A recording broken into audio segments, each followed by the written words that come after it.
영적 세계에 관련된 영상을 보신 많은 분들이 이런 요청을 해주셨습니다. 목사님, 악한 영들을 어떻게 대적할 수 있는지 구체적인 방법에 대해 알려주실 수 있나요? 목사님, 제 안에 악한 영이 있는 것 같은데 이걸 어떻게 쫓아내야 되는지에 대해 도움을 받고 싶습니다. 또한 사역을 하신 분들 가운데도 사역자로서 어떻게 악한 영을 대적하고 쫓아내야 하는지에 대해 알고 싶다며 문의를 주신 분들도 있었습니다. 그래서 이번 시간부터는 우리가 믿는 크리스천으로서 어떻게 악한 영을 대적하고 쫓아낼 수 있는지에 대한 구체적인 방법론에 대해 함께 나누기 원합니다. 여러분, 성경은 우리가 악한 영에 대해 어떻게 해야 하는지에 대한 분명한 가르침을 줍니다. 성경은 말합니다. 근신하라, 깨어라. 너희 대적 마귀가 우는 사자같이 두루다니며 삼킬자를 찾나니 너희는 믿음을 굳게 하여 그를 대적하라. 마귀를 대적하라. 그리하면 너희를 피하리라. 여러분, 성경은 이 말씀들을 통해서 우리에게 어떤 가르침을 줍니까? 악한 영이 우는 사자와 같이 삼킬자를 찾고 있으니 믿음을 굳건히 하여 이것들을 대적하라고 합니다. 그렇다면 여러분, 이것이 성경이 우리에게 주는 가르침인데 우리는 어떻게 이런 악한 영을 대적할 수 있을까요? 오늘은 악한 영을 대적하는 방법, 그 첫 번째 시간으로 악한 영이 어떤 방식으로 우리를 공격하는지에 대해 함께 배우기 원합니다. 여러분, 저는 사역을 하면서 깨달은 것이 있습니다. 그것이 무엇이냐?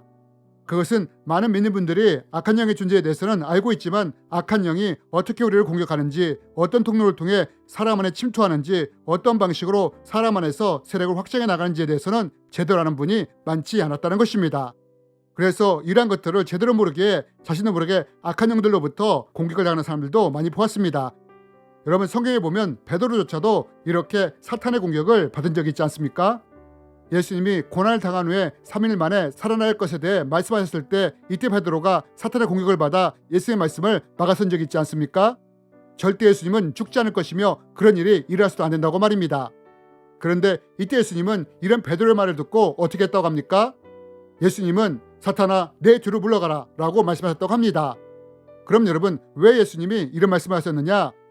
왜냐하면 예수님은 베드로가 사탄으로부터 공격을 당한 것을 아셨기 때문입니다. 여러분, 베드로는 자신이 사탄으로부터 공격을 당하는 것조차 모르고 이렇게 공격을 당한 것입니다. 여러분, 왜 우리가 악한 영이 어떻게 공격하는지를 알아야 하느냐?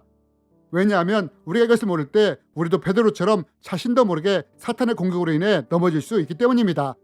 그리고 우리가 이런 악한 영의 공격 방법을 알게 될 때 넘어지지 않을 뿐더러 이런 공격을 방어해낼 수도 있게 되기 때문입니다. 여러분, 이것이 우리가 악한 영이 어떻게 공격하는지를 알아야 하는 이유인 것입니다. 악한 영이 어떻게 공격하는지를 알게 될 때 적을 알고 나를 알면 백전백승이라는 말도 있듯이 우리가 속수무책으로 당하지 않을 수 있게 되고, 또한 악한 영이 어떤 통로를 통해 침투하는 것을 알게 될 때 우리가 이런 통로의 구멍을 만들지 않거나 막음으로 악한 영의 침투를 저지할 수 있기 때문입니다. 그리고 또한 악한 영이 사람 안에서 어떻게 세력을 확장하는지를 알게 될 때 악한 영이 세력을 확장해 나가는 것을 막을 수 있을 뿐만 아니라 이런 악한 영을 대적하며 파쇄하며 박살낼 수 있게 되기 때문입니다. 그래서 우리는 악한 영을 대적하는 방법을 배울 때 반드시 먼저 악한 영이 어떤 방식으로 우리를 공격하며 침투하는지를 알아야 한다는 것입니다. 그렇다면 여러분, 악한 영은 어떤 방식으로 우리를 공격하며 또한 어떤 통로를 통해 사람 안으로 침투해 들어오는 것일까요? 이번 시간에는 특별히 성령님과 비교해 악한 영이 어떤 방식으로 사람 안에 침투할 수 있는지에 대해 말씀드리기 원합니다. 여러분, 성령님도 악한 영도 우리 안에 다 들어올 수 있습니다. 그러나 성령과 악한 영이 우리 안에 들어올 때는 완전히 다른 방식으로 우리 안에 들어오게 됩니다. 그럼 먼저 성령님은 어떤 방식으로 우리 안에 임재하게 되시느냐? 여러분, 우리는 이것을 에베소 말씀을 통해 찾아볼 수 있습니다. 성경은 말합니다. 그 안에서 너희도 진리의 말씀 곧 너희의 구원의 복음을 듣고 그 안에서 또한 믿어 약속의 성령으로 인치심을 받았으니. 여러분, 성경은 성령님이 우리 안에 임하실 때 어떤 식으로 임한다고 합니까? 성경은 성령님은 우리가 복음을 듣고 믿을 때 이 믿음의 통로를 통해 우리 안에 임하신다고 합니다. 성령님은 예수님이 구세주라는 것을 우리가 듣고 믿을 때 이 믿음의 통로를 통해 우리 안에 임하시는 것입니다.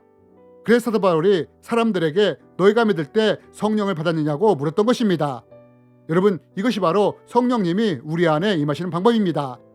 그렇다면 여러분, 이와 반대로 악한 영은 어떤 방법을 통해 우리 안에 침투해 들어올까요? 여러분, 악한 영은 일반적으로 세 가지 방법을 통해 사람 안으로 침투해 들어올 수 있습니다. 그것의 첫 번째는 우리 안에 해결되지 않은 상처나 분노가 쓴뿌리가 되었을 때 악한 영들은 이 상처의 통로를 통해 우리 안에 침투할 수 있습니다. 여러분, 에베소서에 보면 사도 바울이 이렇게 말하지 않습니까? 분을 내어도 죄를 짓지 말고 해가 넘도록 굶지 말라고요. 그러면 왜 사도 바울이 이런 말을 했느냐? 우리 안에 분노와 상처가 해결되지 않은 상태로 쓴뿌리가 될 때 이것을 통해 마귀가 틈을 탈 수 있기 때문입니다. 우리 안에 해결되지 않은 채 남아있는 분노나 미움, 적개심, 원망과 같은 감정적인 문제들이 쓴뿌리가 될 때 이러한 통로를 통해 악한 영이 틈을 타고 들어올 수 있기 때문입니다. 그래서 사도 바울이 분이 났을 때 죄를 짓지 말고 하루해를 넘기지 말라고 했던 것입니다.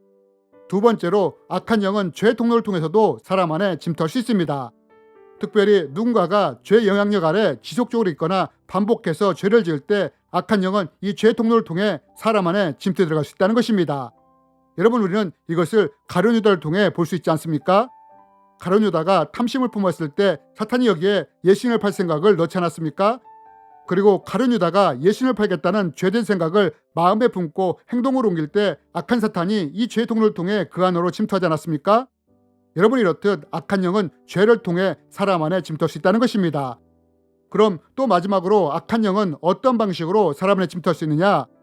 이것은 가장 강력한 방법으로 누군가가 사탄적인 것이나 우상을 숭배할 때 악한 영은 이런 숭배 통로를 통해 침투할 수 있다는 것입니다. 악한 영은 이런 숭배 통로를 통해 침투할 수 있을 뿐 아니라 이것을 통해 강력하게 그 사람을 지배할 수도 있게 되는 것입니다. 여러분, 이래서 하나님이 우상을 섬기지 말라고 하신 것이며 절하지 말라고 하신 것입니다. 여러분, 이런 이유로 마귀가 예수님께 자신에게 절하고 경배하면 천하만국과 영원까지 준다고 했던 것입니다. 왜냐하면 누군가가 사탄의 것을 취하거나 숭배할 때 이 숭배의 통로를 통해 악한 영이 침투할 수 있을 뿐 아니라 그 사람을 지배할 수도 있게 되기 때문입니다. 여러분, 이것이 악한 영이 사람 안에 침투해 들어가는 방법입니다. 그리고 베드로는 이미 이것을 알았기에 마귀가 우는 사자처럼 삼킬 자를 찾는다고 말하며 믿음을 굳건히 하여 이러한 것들을 대적하라고 말한 것입니다. 또한 사도 바울은 이런 마귀의 간기를 대적하기 위해 침투의 통로가 만들어지지 않도록 하나님의 전신갑주를 입으라고 한 것입니다. 그렇다면 여러분, 악한 영은 이런 식으로 우리를 공격하는데 우리를 삼키기 위한 침투의 통로를 만들기 위해 어떤 방법들을 사용할까요? 또한 우리는 어떤 방법으로 이런 악한 영들을 막아내고 대적할 수 있을까요? 여러분, 이에 대해서는 다음 편을 통해 자세히 나누기 원합니다. 주님의 이름으로 여러분을 축복합니다.